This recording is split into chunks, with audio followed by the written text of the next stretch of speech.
Fala galera, então hoje nós vamos continuar nossa aula para já finalizando, caminhando para a finalização dela sobre as constantes de equilíbrio. E para falar sobre isso, primeiro nós vamos colocar aí algumas considerações sobre essas constantes. Uma primeira consideração, que é na verdade uma revisão, uma recordação do que aconteceu na última aula, é dizer que Kc, que é a constante de equilíbrio, isso aqui a gente pode escrever como Kc, pode escrever como Kq, pode escolher aí a maneira que você vai representar. Pode até colocar inclusive só um K, tá? Principalmente nesse começo. Então esse Kc, ele é sempre a relação entre a concentração dos produtos sobre a concentração dos reagentes, elevado sempre aos seus respectivos coeficientes estequiométricos.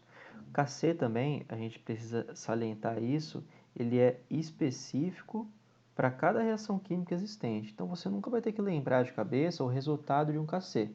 Ou você vai ter que calcular o Kc através dos dados que o exercício está te dando, ou você vai precisar utilizar o Kc para chegar nos dados que o exercício está solicitando. Uma coisa ou outra. Lembrar de Kc, lembrar de um valor de constante de equilíbrio, isso não vai acontecer, principalmente porque são determinações experimentais. A única coisa que varia o Kc, que pode variar essa constante, é a temperatura. O Kc, para ele se manter constante, se manter estável, ou melhor, estável, ele precisa ter uma temperatura constante. Na maioria das vezes, o exercício vai indicar para você que aquele experimento ou aquela reação química está acontecendo a 25 graus Celsius ou ainda a 300 Kelvin. São quase aí 25 graus Celsius, quase a temperatura ambiente. E uma última coisa é que quando a gente considerar essas equações, se você tiver uma substância que está sólida ou líquida ali naquele meio, nós não consideramos ela na equação de Kc e Kp. Então, por exemplo, imagina que você fazer uma reação onde você está colocando H2 gasoso mais O2 gasoso e por algum motivo eles estão formando H2O, mas ela fica líquida. O que acontece aqui, pessoal? O que for líquido não vai para a sua reação. Então, se você montasse o Kc dessa reação, ela seria, na verdade, a concentração de água que você não vai considerar, porque ela é um líquido, dividido pelas concentrações de H2 e O2. Essa concentração de água eu simplesmente não coloco, e como eu não coloco, eu deixo só o valor 1 mesmo. Aqui o balanceamento seria esse, tá? Então aqui o H2 também iria com o seu respectivo índice estequiométrico.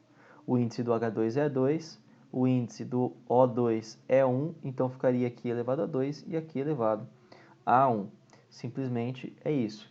Se você se perguntar o porquê que isso acontece, tal, é porque geralmente quando você considera um sólido ou um líquido numa reação química, eles são na verdade, né, o seu meio reacional. Por exemplo, se você vai fazer uma reação em água com substâncias aquosas, a concentração de água ali é tão grande que, independentemente da reação que você fizer, a concentração de água não varia. E aí, se você colocasse essa concentração de água dentro da sua fórmula, o teu resultado, na verdade, não ia dar muita diferença. Ou melhor, ele ia dar um resultado que não estava correto, porque você não considerou as coisas que estão reagindo, você considerou também o meio reacional. E aí você vai observar que essas concentrações não são válidas. Só para vocês terem uma ideia, a concentração média da água, vamos supor, é 18,6 gramas por mol. E essa reação aconteceu com 0,1 grama por mol e 0,2 gramas por mol. Percebem o quanto que esse valor é maior do que esses aqui, 0,1 e 0,2? E percebam também o seguinte, se eu utilizar um valor tão alto de concentração, a minha conta vai ficar muito errada, ela vai dar uma variação muito grande. Por isso, quando você fizer uma reação, quando você considerar uma fórmula de constante de equilíbrio, você ignora sólido e líquido. Uma coisa que a gente precisa falar é sobre a constante de equilíbrio para gases. Os gases, quando você tem uma reação gasosa, esses gases vão ocupar um certo volume e vão sentir ou vão realizar uma certa pressão no sistema. Por isso que nesse caso, quando a gente falar sobre essa constante de equilíbrio, a gente vai falar sobre Kp e o que vai importar para a gente são as pressões parciais. E aí vocês podem ficar na dúvida, mas será que muda muito a fórmula? Não, a fórmula, na verdade, se mantém a mesma. O Kp vai ser igual às pressões parciais dos meus produtos elevado às seus respectivos coeficientes estequiométricos. Só não vou colocar PPP, pessoal, para não ficar muito P repetido, tá? Dividido pela pressão parcial dos meus reagentes elevado aos seus coeficientes estequiométricos. Então, imagina que você tem aqui uma equação, ó, um gás A mais um gás B formando, ou melhor, né, como é o equilíbrio, reage e forma um gás AB. Aqui eu vou ter N, aqui eu vou ter Azinho, na verdade, deixa eu mudar certinho para ficar certo. AB, e aqui eu vou ter como se fosse uma terceira incógnita. Vou colocar o N mesmo. Então, se eu fosse montar o Kp dessa equação, ficaria desse jeito, ó. Kp igual a pressão parcial dos meus produtos. Bom, meu produto ali é o AB, porque é o cara que está aqui à direita, ó, elevado ao seu coeficiente estequiométrico, que nesse caso eu coloquei como N, dividido pelas pressões parciais dos seus reagentes. Ó. A pressão parcial do reagente A é a pressão parcial de A, que é só um dado que eu ainda não tenho, multiplicado pela pressão parcial de B. Obviamente, se eu estou falando de um equilíbrio para gases, se a substância for sólida ou líquida, ela não participa da sua equação também. Aquelas regrinhas ali vão se manter sempre, pessoal. Aqui eu trazia um exemplo, mas a conta ficava um pouquinho confuso, tá? Então, olha, na constante também, agora, nós podemos falar sobre essas duas constantes. Nesse caso, eu vou representar elas como Ka ou I, ou melhor, né? Ou Desculpa, pessoal. Eu vou representar essas constantes agora com letras diferentes. Por quê? Porque agora eu vou identificar diferentes tipos de constantes que eu vou calcular. Então, olha só, essa primeira constante que a gente vai trabalhar é o Ka, a constante de acidez, tá? E análogo ao Ka, ou seja, os mesmos passos que você segue para o Ka, você segue para o Kb também, que é a constante da base, a constante de basicidade. Lembrando que um ácido é aquela substância que libera H+, a base é aquela substância que libera OH-. Como que você calcula esse Ka e esse Kb? Da mesma forma que você calcula qualquer constante. Ó. A constante de acidez é a concentração do H+, vezes a concentração de Cl- dividido pela concentração de HCl. Ó, HCl é o meu reagente e H+ e Cl- é meu produto. Então, produtos sobre reagentes. Isso vai se manter. A mesma coisa se mantém também para basicidade. Algumas considerações sobre esse Ka, elas precisam ser feitas, porque ele tem algumas diferençazinhas que precisam ser bem destacadas, tá? Primeiro, que quanto maior o valor do Ka, mais forte é o seu ácido. E quanto mais forte é o ácido, isso daqui é uma coisa que vocês viram, se eu não me engano, ano passado, quanto mais forte é o ácido, mais H+ ele libera. E essa presença de muitos H+, ó, ela melhora a condução de eletricidade e aumenta a concentração de outros íons também, de vários íons na verdade. Então, eu preciso, além de destacar aquele ponto, preciso destacar também os diácidos e os triácidos. Qual que é a diferença entre esses dois caras? Ou melhor, né, qual que é a diferença entre quaisquer ácidos? Na química, a gente define um ácido, ou melhor, a gente classifica um ácido como monoácido, ou só ácido, não tem problema, diácido e triácido, representando o ácido que libera um H+, então um H+, a gente chama monoácido.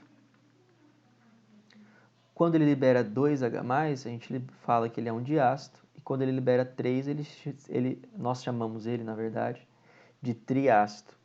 E aí, qual que é a relevância disso? A relevância disso é que quanto mais íons hidrônios, menor é o valor respectivo do Ka, ou seja, quanto mais íons o ácido libera, menor vai sendo o seu valor de Ka. E outra coisa é que eles não liberam esses H+ de uma única vez, mas eles liberam um por equação, um por fórmula. E eu vou mostrar isso para vocês agora. Então, para cada H+ liberado, a gente vai ter um Ka específico ainda. Então, eu vou dar um exemplo simples para vocês, que é um exemplo clássico, na verdade, né, que é o H3PO4. Quando você olha para ele, você vai identificar que ele é um triácido. Por que ele é um triácido? Ó? Porque ele tem o potencial de liberar 3H+, ele pode liberar 3H+. Na sua reação, geralmente, nós vamos escrever assim, ó, 3H+, mais PO4 menos 3. O problema é que essa equação aqui ela não é o que acontece realmente. O que acontece realmente é o seguinte: você vai ter, na realidade, eu vou até apagar aqui para vocês e vou mostrar para vocês aqui no final. Essa equação que eu acabei de escrever, ela vai ser uma equação que vai ser o resultado das outras. Então, ó, vai dar H3PO4, reage, forma 3H+, mais PO4 menos 3. Exatamente o que eu tinha colocado lá em cima. Mas o que acontece realmente é uma coisa que vai andando por etapas. Ó. Eu vou ter o H3PO4. Esse H3PO4 vai reagir com a água e vai liberar primeiro 1H+, mais H2. Por que H2 agora? Porque se ele liberou 1H, então ele perdeu um aqui, ó, de 3 foi para 2. H2PO4. Tá vendo que aqui ele não tinha carga? Se ele não tinha carga antes, é porque agora ele perdeu uma carga a mais, ele vai liberar aqui, vai mostrar aqui pra gente que ele tem uma carga negativa. Se ele perdeu uma carga positiva, então ele adquire uma negativa. Qual que é o próximo passo? Pega o teu produto, qual que é o seu produto principal aqui? É esse H2PO4. E você vai agora copiar ele. Vou fazer em outra cor aqui. H2PO4, ele vai reagir em água, PO4-, né? E ele vai liberar mais um H+, e vai formar um outro ânion agora, porque como ele vai perder um H, ele vira o HPO4, ele perdeu mais uma carga positiva, então ele fica mais negativo ainda, menos 2. E de novo eu vou copiar esses caras, agora eu vou copiar em verde, e vou escrever, ó, HPO4, que é o meu produto ali, elevado a menos 2, né, HPO4 menos 2, forma H+, mais PO4 menos 3. Perdi os H's todos, só que eles saíram em etapas diferentes. Essa aqui é a primeira etapa, a segunda etapa e a terceira etapa. Ué, mas tem problema ter essas etapas? Tem, porque você vai observar que o Ka, que é a constante de acidez da primeira etapa, é maior que a constante de acidez da segunda etapa, que por sua vez vai ser maior que a constante de acidez da terceira etapa. Ou seja, quanto mais íons hidrônios ele libera, menor é o valor do Ka que ele vai tendo no final.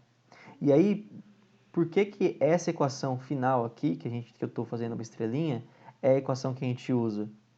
Porque, na verdade, essa equação final é a equação global dessa reação do ácido. Ó. Veja bem, como que a gente faz uma equação global? A gente vai agir como se aqui fosse uma somatória. Aquilo que se repete em um reagente e um produto ao mesmo tempo, eu posso cortar. Então, olha só, H2PO4-, ele está no meu produto. E H2PO4- no reagente. HPO4-2 no produto. HPO4-2 no reagente. O que sobrou para você? H3PO4, que você copia aqui embaixo. 3H+, você soma os 3, porque isso aqui é uma somatória. E PO4-3. Essa é a equação que a gente resume esse processo para não ter que ficar escrevendo essas 3 equações completas toda vez. Mas a equação, isso aqui é só uma equação global. Tudo bem, pessoal? Qualquer dúvida depois vocês podem me perguntar lá durante a aula ou durante os fóruns. E nós vamos trabalhar com o famoso Kw. Kw é a constante da water, na verdade, né? Tem que falar inglês certinho, a gente tem que ser bilíngue hoje em dia. A constante da água, ela vai ser importante para a gente determinar a acidez também de uma substância. O que acontece? Ó? Você tem uma reação, que é essa aqui, ó, que é a reação da altionização da água. A água, por livre e espontânea vontade, ela libera H+, e OH-, mas isso é numa escala infinitesimamente pequena. Lógico, não é infinitesimamente. Infinitesimamente. Agora a palavra me fugiu aqui. Não é uma coisa tão pequena, mas é um valor que vocês vão ver que é pequenininho de tudo. A Kc da água, a constante de equilíbrio da água, ela vai ser dada da seguinte maneira, ó. Se eu tenho essa equação aqui, o que eu obtenho é esse Kc aqui, ó. Vou colocar ele na forma de fração, concentração de H+, vezes a concentração de OH-, dividido pela concentração da água. Só que olha só, a concentração da água, ela é um líquido aqui nesse caso. Ela pode ser considerada? Teoricamente, ela nem podia ser considerada. Mas como eu estou considerando tudo que está acontecendo aqui dentro da água, nessa vez eu vou abrir uma exceção. Só que esse valor de concentração da água aqui, pessoal, ele é também quase que não variável. Ele praticamente não varia. O que eu fiz então? Eu passei a água multiplicando o Kc, e como isso daqui é um valor praticamente constante, e isso aqui também é um valor constante, eu gerei uma segunda constante diferente, que é nomeada, na verdade, de Kw, constante da water, constante da água.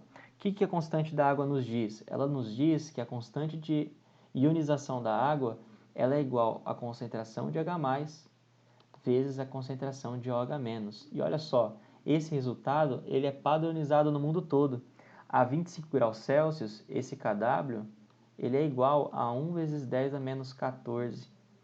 Isso é um valor extremamente pequeno, um valor minúsculo, se comparado a outras substâncias. E é muito interessante a gente saber disso, por quê? Porque, na verdade, a partir desse valor, nós conseguimos descobrir qual que é a concentração comum de H+ e OH- numa solução da água. Olha só, as proporções estequiométricas entre o H+ e o OH- são iguais. Então, a quantidade de H+ e a quantidade de OH- que eu tenho também são iguais na água. Se eu então quiser descobrir qual que é a concentração de H+ ou de OH-, é só eu substituir eles por uma incógnita x. Se H+ vale x, OH- também vale x. E aí eu vou dizer que 1 vezes 10 a menos 14, que é o valor do Kw, é igual a x ao quadrado. E que x é igual a raiz quadrada de 1 vezes 10 a menos 14. A raiz quadrada de 1 vezes 10 a menos 14 é 1 vezes 10 a menos 7. Isso significa que a concentração de H+ e de OH- na água normalmente é 1 vezes 10 a menos 7 gramas por mol.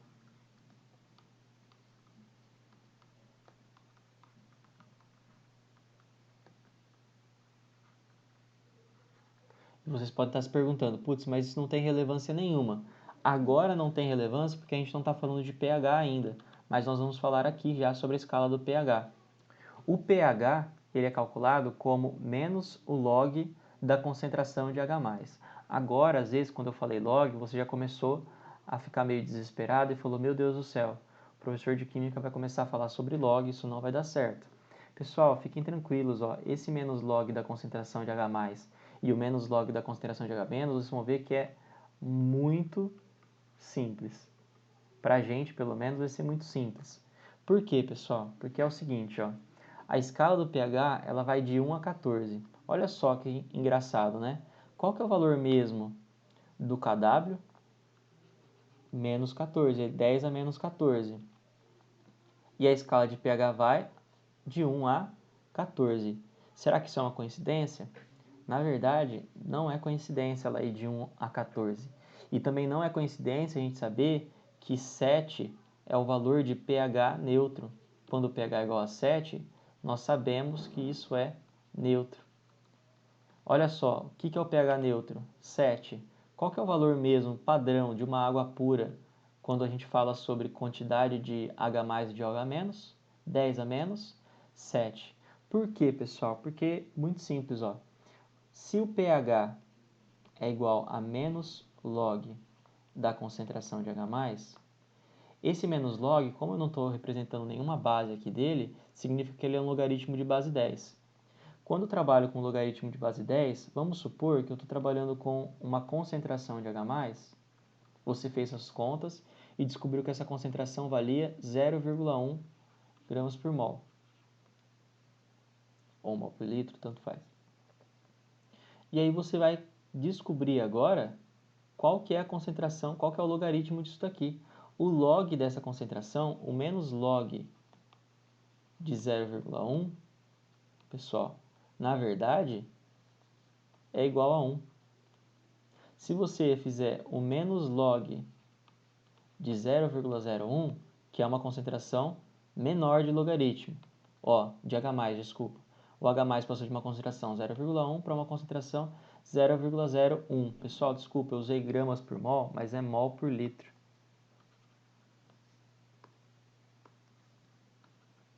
Mol, litro, tá? Isso aqui é dado de concentração. Tudo concentração. Vou apagar aqui para vocês. Para não ter que gravar de novo, pessoal, vou deixar aqui como mol por litro. Estou corrigindo agora, tá bom? Mol por litro é a unidade de concentração que a gente vai usar. Acho que eu não usei em lugar nenhum a mais. Beleza. Olha só então, quando a concentração é 0,1, o pH é 1. Se a concentração for 0,01, ou seja, duas casas depois da vírgula, o pH vira 2. Se a concentração for 10 a menos 7, ou seja, 0,0000001 mol por litro, o pH de 10 a menos 7, ou seja, o menos log de 10 a menos 7 é 7.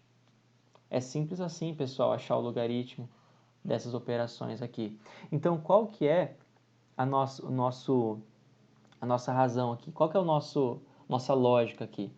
A escala do pH ela vai de 1 a 14 porque o máximo de ionização que a água consegue atingir, ou melhor, o mínimo de ionização que a água consegue atingir é 1 vezes 10 a menos 14, que era aquele valor de Kw, que nós tínhamos encontrado. O motivo do pH neutro ser 7 é que quando o pH está em 7, significa que eu tenho a mesma concentração de cargas positivas e de cargas negativas. E aí, quanto menor o valor de pH, mais ácida é a solução, porque pH 1 é uma solução que tem uma concentração igual a 0,1, é a maior concentração possível. Se você encontra uma substância de pH 5, significa que a concentração de H+ daquela solução é igual a 10 a menos 5 mol por litro. Isso ajuda muito nos exercícios. Se vocês ficarem confusos com alguma coisa, depois é só fazer as perguntas para mim. A única alteração que eu fiz foi essa questão do mol por litro, pessoal. Peço desculpas aí pela minha confusão. E é por isso que a nossa escala de pH fica do jeitinho que a gente conhece.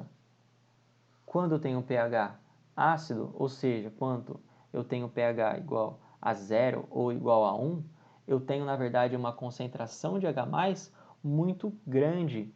Quando o meu pH fica com 14, olha só o pH 14 aqui, significa que eu tenho praticamente nada de H+, ou seja, não tenho nada de ácido ali naquele meio. O que eu tenho lá dentro é só OH-. Por isso que uma substância básica vai de 7,1 até 14 e uma substância ácida vai de 6,999 até 1. Pessoal, essa é a parte de Ka e Kp, beleza? Nós temos ainda mais alguns tipos de constantes para calcular, mas isso vai ficar dividido aí em uma próxima aula. Falou? Até a próxima. Se vocês tiverem dúvida, é só procurar o professor.